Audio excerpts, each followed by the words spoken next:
In this module, we're going to review the idea of finding and eliminating waste. But first, take a look at the image.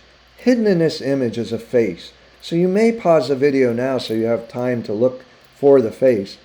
Once I advance it, you will see where it is. So pause the video now, otherwise, there's the face. Were you able to find it? Can you look at the image now without seeing the face? That's the idea. We want you to be able to not pass by waste without seeing it. Let's talk about the 8 forms of waste. First being transportation or conveyance. That's the movement of material, products, or information. And that could be your email system, it could be a forklift, it could be air freight, rail freight, and so on. Then there's inventory. This could be your inbox, your office supply cabinet. It could be your raw materials, your finished goods. There's motion.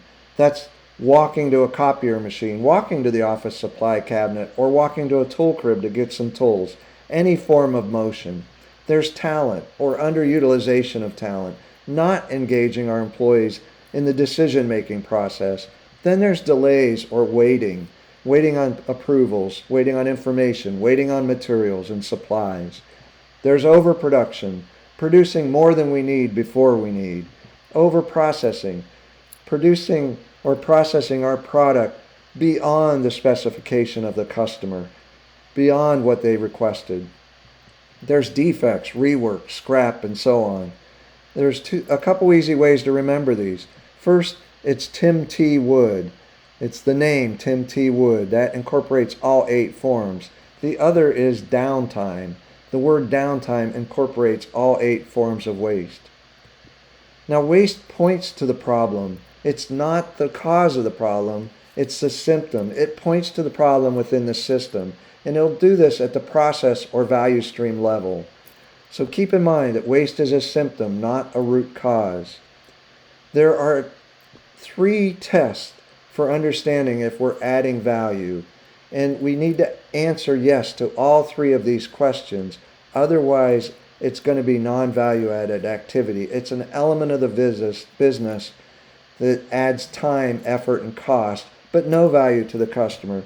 So the first test is the customer willing to pay for it. If the answer is yes, if you can put it on an invoice and they will pay that for it, then that's value added. Now, does it transform a product or service? If the answer is yes, that's value added.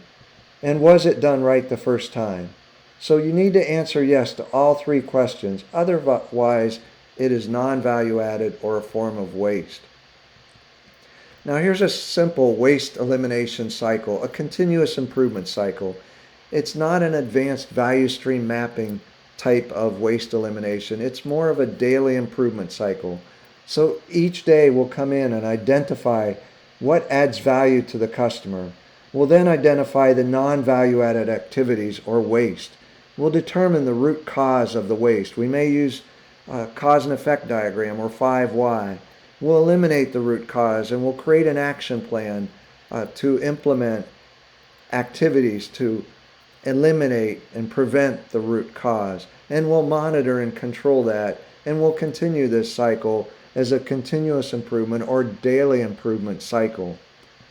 So please don't forget to download your complimentary Excel toolboxes. Those can be found at valuegenerationpartners.com. Select the downloads page and you'll find toolboxes representing these various initiatives. They contain many templates that could be used for any of these types of initiatives.